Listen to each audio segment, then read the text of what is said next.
ପକେଇଦବା ଆଉ।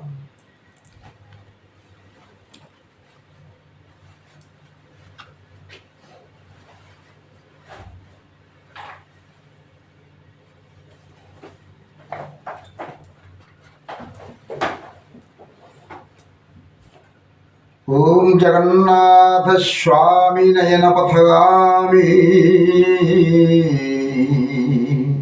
भव तुमे।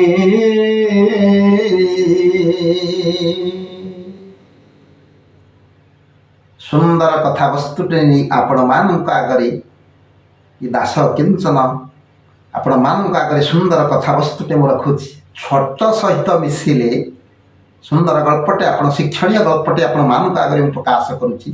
छोट सहित मिसिले छोट हवाकू पड़े। कहीं कथा कहूँ ना शीत दिन समय जड़े लोक आज्ञा कंकड़ा धरवा उद्देश्य खेले नहीं जाई आज्ञा पहुँचुची क्षेत्र। शीत दिन कार्तिक मास सरी सरी आसला पानी सुखी सुखी आसला कौटी अल्प अल्प पानी क्षेत्र रही। यही समय लोक जनक जाते बेले कंकड़ा धरवा उद्देश्य गोटा क्षेत्र पहुँची गला देखला सुंदर भाव में कंकड़ा बिलटे हुई। तेणु अनईदेला सूर्य किरण अल्प अल्प प्रभात रू पड़ुची धीरे धीरे सूर्य किरण पड़ुची। से समय कंकड़ा बिल पाखक जिते लोकटी अनईला गोटा सापटे शोई देखला सी आउ कौ सर्प नुह सीटा हूँ दंड सर्प। तेणु चिंता कला दंड सापर तो विष ना। तेणु सतर्कतार सहित सर्पटी को एमती धरिकी दंडटा को छाटीदेला खूब दूर को दूर में जाई सर्पटी पड़ा। तापर कंकड़ा बिल हाथ पुरई बेस सुंदर भाव में कंकड़ा को धरी घर को फेरला।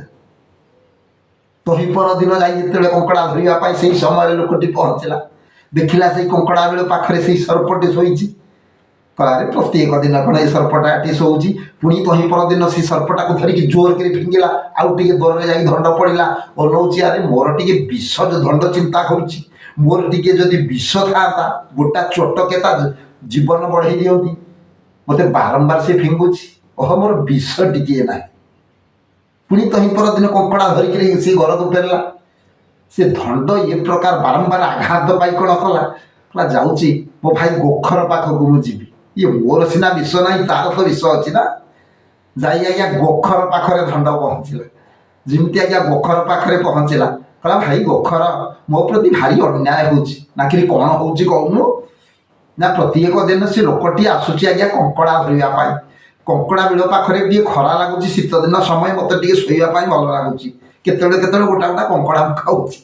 तेणु से लोकटी आसी मत एमती जोर कर फिंगुची मोर तो विष ना बारंबार फिंगिकी कंकड़ा धरिकी से जाऊँगी।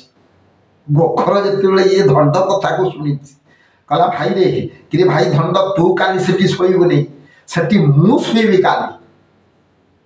तेणु आज्ञा ये दंड प्ररोचन पड़ी गोखर कौन कला तही पर दिन जा कंकड़ा बिल पाखरे ही शोई। इति अवसर में से लोकटी प्रत्येक दिन अभ्यास कंकड़ा धरवा उद्देश्य खेलईटा को नहीं से बिल पाखरे पहुँचला।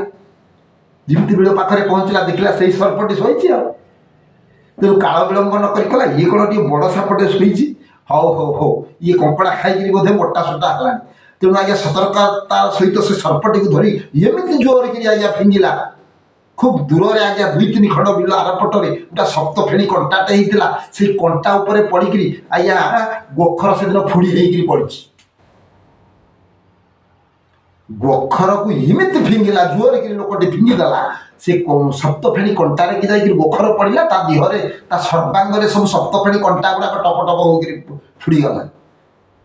गोखर चिंता करुच्ची कहले अरे जो गोखर नाम शुणिले थर घर कंपिब भयर भीतग्रस्त हो से घर को पलैवा कथा आज कौन मत से कंकड़ा बिल पाखर एमती जोर कर फिंगिला। प्रकृत तत्वटी आज्ञा गोखर बुझीगला ओहो अरे दंड प्ररोचन पड़ी ता कंकड़ा बिल पाखरे मु शोइबारु मत से दंड ज्ञान करी जोर फिंगिला। तेणु ये गोखर प्रकृत शिक्षा है छोट सहित मिसबार छोट प्ररोचन पड़ार जो मैंने नीच प्ररोचन पड़ार मत से छोट हवा पड़ा नीच हवा पड़ा ତେଣୁ କଦାପି ଆପଣମାନେ ସତର୍କ ରହିଥିବେ। କୌଣସି ପ୍ରକାର ଛୋଟଙ୍କ ପରାମର୍ଶ ଛୋଟ ପ୍ରରୋଚନାରେ ପଡ଼ିବେ ନା। ଛୋଟ ଲୋକର କଥାରେ ପଡ଼ିଲେ ବା ଛୋଟ ବୁଦ୍ଧି ଯେଉଁମାନଙ୍କର ତାଙ୍କ କଥାରେ ପଡ଼ିଲେ ନିଜକୁ ମଧ୍ୟ ଛୋଟ ହେବାକୁ ପଡ଼ିବ। ଆଜିର ଏହି ଗଳ୍ପର ଶିକ୍ଷା, ତେଣୁ ଆପଣମାନେ କୌଣସି ନିଚ ଲୋକ ବା ଛୋଟ ମନା ଲୋକଙ୍କର ପରାମର୍ଶରେ ବା ତାଙ୍କ ପରାମର୍ଶରେ କୌଣସି ଛୋଟ କର୍ମ ବା ଅପକର୍ମ କରିବାକୁ ଆଗେଇ ଯିବେ ନା, ଯଦ୍ୱାରା ଆପଣଙ୍କୁ ମଧ୍ୟ ଛୋଟ ହେବାକୁ ପଡ଼ିବ। ସୁନ୍ଦର ଗଳ୍ପଟି ଆପଣମାନଙ୍କ ଆଗରେ ରଖି ଆଜିର କଥାବସ୍ତୁକୁ ମୁଁ ବିଶ୍ରାମ ଦେଉଛି। ପରବର୍ତ୍ତୀ ଅଧ୍ୟାୟରେ ଆଉ ଗୋଟିଏ ସୁନ୍ଦର କଥାବସ୍ତୁ ନେଇ ଏଇ ଦାସ କିଞ୍ଚନ ଆପଣମାନଙ୍କ ଆଗରେ ଆପଣଙ୍କୁ ଭେଟିଦେବ। ନମସ୍କାର।